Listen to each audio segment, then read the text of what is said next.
सभी को नमस्कार। आजकल हर कोई कोविड वैक्सीनेशन के बारे में बहुत कुछ बता रहा है। आए दिन हमें इंस्टाग्राम, व्हाट्सएप, फेसबुक पर कई ऐसे मीम्स, मैसेजेस और पोस्ट मिल जाते हैं जो वैक्सीन को लेकर गलत गलत अफवाहें फैला रहे हैं। जैसे कि अगर आपको ये हो तो वैक्सीन मत लगवाओ, अरे ये नए वाले के लिए बिल्कुल असरदार नहीं है, वगैरह वगैरह। और ये सारी बातें लोग बिना जाने और बिना सही जगह से पढ़े मानने लगे हैं। और यही कारण है कि आज बहुत सारे लोग वैक्सीन लगवाने से कतरा रहे हैं। इसीलिए हम Shri Shankaracharya institute of medical science के विद्यार्थियों ने ये वीडियो बनाया है ताकि ये सारे बेबुनियाद प्रश्न और मिथ्याओं के सही उत्तर हम आप तक पहुंचा सकें। इस वीडियो में बताए गए सारे डेटा सही हैं और विश्वसनीय वेबसाइट से लिए गए हैं और पूरा अध्ययन करने के बाद ही आप तक पहुंचाए गए हैं।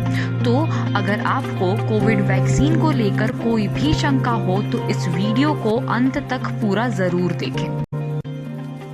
क्या वैक्सीन सेफ है? हम किसी भी चीज़ को यूज़ करने से पहले उसकी सेफ्टी के बारे में सोचते हैं। ऐसे ही हर वैक्सीन को आप तक लाने से पहले 3 ट्रायल से गुजारा जाता है ताकि उसके कम से कम साइड इफ़ेक्ट हो और टेम्पररी हो और आपके लिए सेफ हो। कोरोना की वैक्सीन ने भी सारे ट्रायल्स पूरे किए। ये ICMR की वेबसाइट में भी लिखा हुआ है कि वैक्सीन के 3 ट्रायल पूरे हो चुके हैं। क्या वैक्सीन के बाद भी बुखार आता है जो आपको कमज़ोर करता है? हर वैक्सीन के कुछ साइड इफ़ेक्ट होते हैं जो टेम्पररी होते हैं, जैसे कि पोलियो, DDP। कोरोना की वैक्सीन लगाने के बाद आपको हल्का बुखार, थकान हो सकता है जिससे आपको घबराने की ज़रूरत नहीं है। जब कोई वायरस हमें संक्रमित करता है, हमारे शरीर में उससे लड़ने के लिए एंटीबॉडी बनती है और जब वो वायरस फिर से हमारी बॉडी को संक्रमित करता है तब एंटीबॉडी उसे ख़त्म कर देती है और हम बीमार नहीं होते। वैक्सीन इसकी कॉपी करता है और आपके बॉडी में वायरस के खिलाफ एंटीबॉडीज बनाने का काम करता है। आपकी बॉडी की रोग प्रतिरक्षा प्रणाली मतलब आपका इम्यून सिस्टम आपके बॉडी का तापमान बढ़ाता है, जो एक अच्छा संकेत है कि वैक्सीन अपना काम कर रही है। फिर भी आप बुखार आने पर पैरासिटामोल खा सकते हैं। अगला सबसे महत्वपूर्ण सवाल कि वैक्सीन किन्हें नहीं लगवानी है। तो वैक्सीनेशन से पहले नर्स आपसे आपकी वर्तमान और पुरानी बीमारी या स्थिति के बारे में पूछती है। अगर आप दिए गए बीमारी या आप इनमें से किसी स्थिति में हैं तो पहले डॉक्टर का परामर्श लें, उसके बाद ही टीका लगवाएं। जैसे कि आपको कोई दिल की बीमारी हो या मधुमेह, BP का कम या ज़्यादा होना, गर्भावस्था, HIV संक्रमण, अंग प्रत्यारोपण, गंभीर एलर्जी और कमज़ोर इम्यूनिटी। अगला सबसे महत्वपूर्ण सवाल जिसे लेकर वैक्सीनेशन के प्रति लोगों के मन में शंका है वो ये कि क्या वैक्सीनेशन के बाद हमारी मौत हो जाएगी। तो आपको बता दें कि ऐसा बिल्कुल नहीं है। विशेषज्ञों द्वारा ये सिद्ध किया जा चुका है कि वैक्सीनेशन के बाद किसी की भी मृत्यु नहीं होगी। आपकी जानकारी के लिए बता दें कि कोवैक्सीन एक डेड कोरोना वायरस वैक्सीन है जो कि किसी प्रकार की बीमारी कराने में सक्षम नहीं है। और कोविशील्ड एक इनएक्टिवेटेड अडीनो वायरस है जिसमें कोरोना वायरस का कुछ अंश है जो कि कोवैक्सीन की ही तरह हानि रहित है। हालांकि लोगों में वैक्सीन लगने के बाद कुछ कॉम्प्लिकेशंस देखे गए हैं और ऐसा ज़्यादातर उन लोगों में देखा गया है जिन्होंने वैक्सीनेशन की गाइडलाइन पर ध्यान नहीं दिया, और फिर कई लोग ऐसे भी हैं जो वैक्सीन लगवाने से पहले ही कोरोना संक्रमित थे। अतः आपसे अनुरोध है कि आप तभी वैक्सीन लगवाएं जब आप पूरी तरीके से स्वस्थ हों और कोरोना संक्रमण के लक्षण ना हों। आज इजराइल पूरी तरीके से कोरोना मुक्त हो चुका है, वो भी सिर्फ वैक्सीनेशन करवाने से और कोरोना गाइडलाइंस को फॉलो करने से।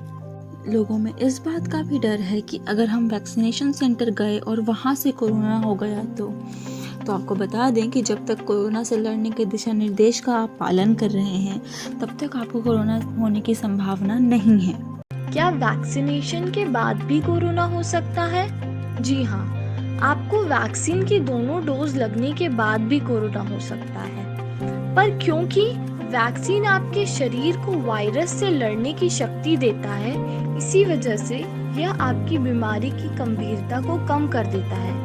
और अगर आपको कोरोना होता भी है तो बहुत कम लक्षण वाला, जैसे कि सर्दी या खांसी के साथ होगा, या फिर वो आपको बिना लक्षण का कोरोना होगा, पर कोरोना से आपकी मृत्यु नहीं होगी वैक्सीन लगने के बाद। क्या वैक्सीन कोरोना वायरस के नए रूप पर असरदार है? जी हाँ, विशेषज्ञों के परीक्षण से यह साबित हो चुका है कि वैक्सीन कोरोना के अनेक रूपों से आपको इम्यूनिटी यानी कि आपकी रोग प्रतिरोधक क्षमता को बढ़ाने में सक्षम है। ऐसा इसलिए है क्योंकि जो म्यूटेशन हुए हैं यानी कि जो बदलाव हुए हैं वायरस के अंदर, वो वैक्सीन को प्रभावी नहीं कर पाए हैं। क्या वैक्सीन के दोनों डोज लगवाना ज़रूरी है? जी हाँ, वैक्सीन के दोनों डोज लगवाना बहुत ज़रूरी है क्योंकि पहले डोज से रोग प्रतिरोधक क्षमता बनना चालू होती है और दूसरे डोज से इसे और भी मजबूती मिलती है। तभी जाकर हमारे शरीर में पूरी रोग प्रतिरोधक क्षमता बनती है और हमारा शरीर वायरस से लड़ने में सक्षम हो पाता है। ये अकेली वैक्सीन नहीं है जिसमें 2 डोज लग रहे हैं, और भी वैक्सीन जैसे कि पोलियो, हेपेटाइटिस बी वगैरह, इन सब में भी हमें दोनों डोज लगवानी पड़ती है। अगर फर्स्ट डोज के बाद आपको कोरोना हो जाए तो सेकेंड डोज कब लगवाना है? आमतौर पर 2-3 हफ्ते या 1.5 महीने बाद लगाने के लिए बोलते हैं, पर ये आपके रोग प्रतिरोधक क्षमता के मापदंड पर निर्भर करता है। इसीलिए ऐसे में सेकेंड डोज लगवाने से पहले डॉक्टर की सलाह ज़रूर लें। लोगों को एक और बड़ी शिकायत है कि आप लोगों के कहने पर हम वैक्सीन लगवा तो लें, पर उसके बाद जो बुखार और कमज़ोरी आएगी उसका क्या? 2-3 दिन हम काम पर नहीं जा पाएंगे, कमाई का अलग नुकसान होगा, फिर क्या? सही बात है, वैक्सीन के बाद बुखार भी आएगा, कमज़ोरी भी लगेगी, नुकसान भी होगा, पर सिर्फ और सिर्फ 2-3 दिन का। अगर वैक्सीन नहीं लगवाए तो 1 मंथ बुखार, कमज़ोरी सब कुछ रहेगा, तब नौकरी का ख्याल तक नहीं आएगा। और 2-3 दिन का तो छोड़ो, बहुत दिन की कमाई जाएगी। 2-3 दिन के चक्कर में अगर महीनों का नुकसान न करवाना हो तो वैक्सीन ज़रूर लगवाएं। क्या हमें वैक्सीनेशन के पहले रक्तदान करना चाहिए? अगर हाँ तो क्यों? जैसे कि आप सब जानते हैं, सरकार के नए नियम के अनुसार 1 मई 2021 से 18 वर्ष से ऊपर वालों को भी वैक्सीनेशन लगना चालू हो जाएगा, और उस समय हमारी देश की अधिकतम जनता वैक्सीन लगवाने की दौर में रहेगी। तभी उसी समय ब्लड बैंकों में ब्लड की कमी हो सकती है, क्योंकि आप जब वैक्सीन का फर्स्ट डोज लगाते हैं उसके 60 दिनों बाद ही आप ब्लड डोनेट कर सकते हैं। इसलिए आप सबसे गुजारिश है कि आप अपने वैक्सीनेशन से 7 दिन पहले नज़दीकी ब्लड बैंक में जाइए और वहां ब्लड डोनेट कीजिए। वो भविष्य में किसी की जान बचा सकता है। क्या वैक्सीनेशन के बाद भी हमें मास्क और सैनिटाइजर का उपयोग करते रहना है? जी हाँ, बिल्कुल। वैक्सीनेशन के बाद भी हमें मास्क, सैनिटाइजर और सोशल डिस्टेंसिंग का उपयोग करते रहना है। बहुत सारे टेस्ट और स्टडी से ये पता चला है कि वैक्सीन सेफ है, लेकिन कहते हैं ना, इस दुनिया में कोई भी चीज़ 100% इफेक्टिव नहीं होती। वैसी कुछ कहानी वैक्सीन के भी है। कुछ संभावना है कि आप वैक्सीन लगवाने के बाद भी पॉजिटिव हो सकते हैं, परंतु वो आंकड़े बहुत कम हैं। अगर 10,000 लोगों ने वैक्सीनेशन करवाया है तो संभावना है कि उन 10,000 में से 2 से 4 लोग फिर से कोरोना पॉजिटिव हो सकते हैं, लेकिन उन्होंने वैक्सीन लगवाया है इसलिए वो सीवियर केस तक नहीं पहुंच पाएगा, माइल्ड में ही होकर वो ठीक हो जाते हैं। क्या कोरोना हो चुके मरीजों को भी कोरोना का वैक्सीनेशन करवाना चाहिए? जी हाँ, अवश्य करवाना चाहिए। जब कोरोना होता है उसके 17 दिन बाद पेशेंट पूर्णतः रिकवर हो जाता है और उसके 1 महीने बाद कोरोना वैक्सीनेशन का प्रथम डोज लगवाना चाहिए और उसके 6 से 8 हफ्तों बाद दूसरा डोज लगवा लेना चाहिए। क्या महिलाओं को माहवारी के समय कोरोना का टीकाकरण लगवाना चाहिए? जी हाँ, अवश्य लगवाना चाहिए। माहवारी के दौरान, उसके पहले या उसके बाद में कोरोना का टीका पूर्णतः सुरक्षित है।